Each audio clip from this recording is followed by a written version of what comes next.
Breaking down Matthew chapter 25, the Bible talks in metaphor and parable, so we have to dive into it deeply in order to understand what it's truly trying to say. A lot of sacred texts do talk in parable. This is what I believe Matthew chapter 25 is saying to us.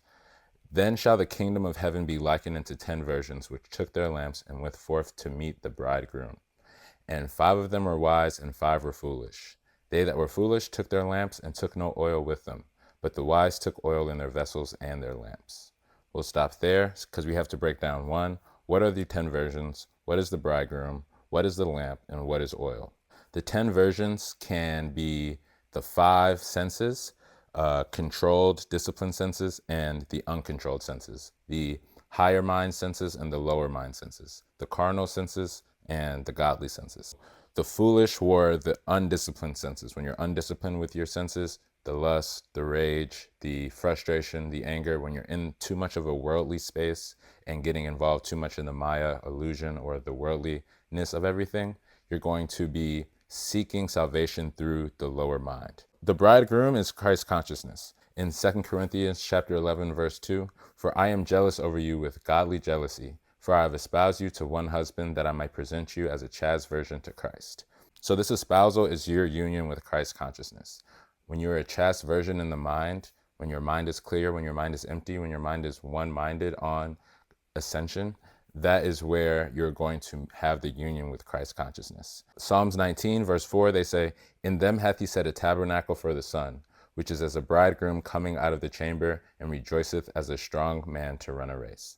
They reference the sun, Christ consciousness as your pineal gland. When you are one and you have this chaste virginity that comes out of the solar plexus into the higher mind, you have reached Christ consciousness. You're activating your pineal gland. You're activating sun, light. They reference light a lot in the Bible as well. That light is the sun, is your highest self, Christ consciousness. And what is the oil? The oil is called chrism or colostrum, which comes from the brain to the pituitary gland, to the pineal gland, the land of milk and honey. It makes milk in the pituitary gland and honey, a yellow substance, in the pineal gland. It's also what is used for breastfeeding, why you're limber and able to move your limbs and things of that nature.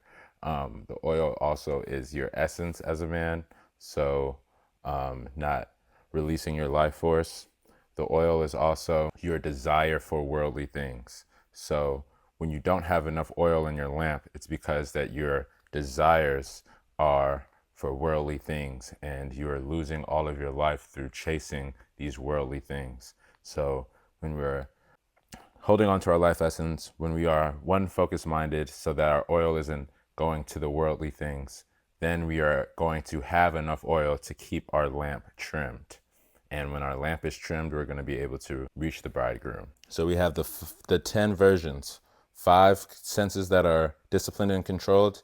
In the light, in the ascension phase, we have 5 of the lower undisciplined, uncontrolled senses. In the lust, in the anger, in the undisciplined, seeking through worldly gain. In Jacob 32:30, and Jacob called the name of the place Peniel, for I have seen God face to face, and my life is preserved. I saw God when I activated the Peniel. Matthew 6, verse 22, the light of the body is thy eye. If therefore thy eye be single, the pineal gland, also known as the third eye, also known as the singular eye, if therefore thy eye be single, thy whole body shall be full of light. Here referencing the light again, referencing the sun. Matthew 6, verse 24, no man can serve 2 masters, for either he will hate the one and love the other, or else he will hold to the one and despise the other. Yet cannot serve God and mammon, which is pretty much you can't be on your high ascension and your lowest and your low vibration at the same time.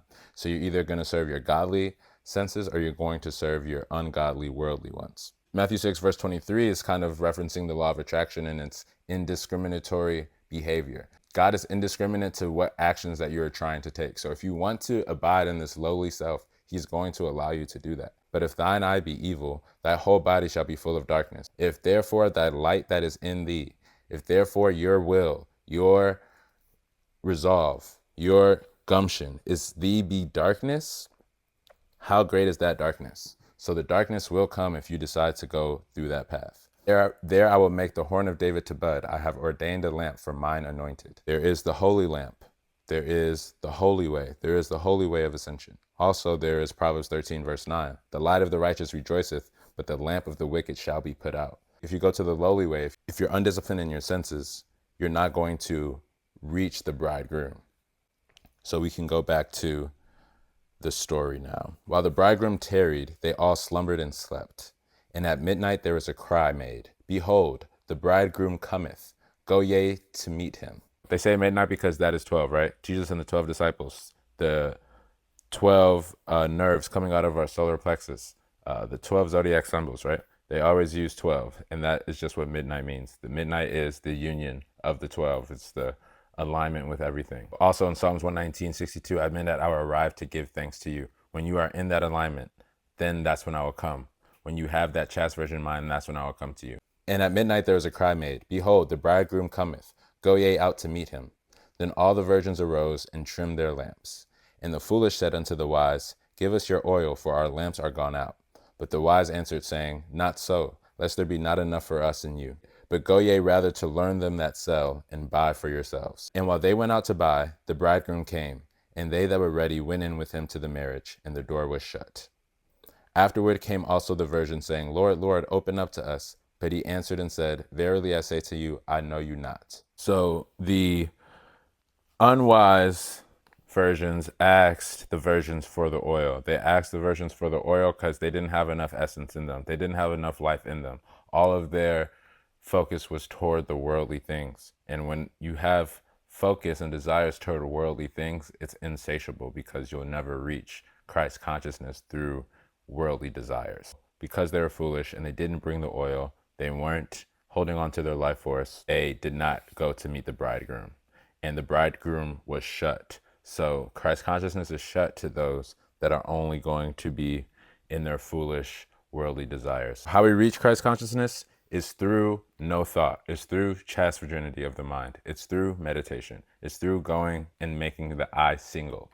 It's by reaching the pineal gland. Matthew chapter 6, verse 25. Therefore I say to you, take no thought for your life. Take no thought.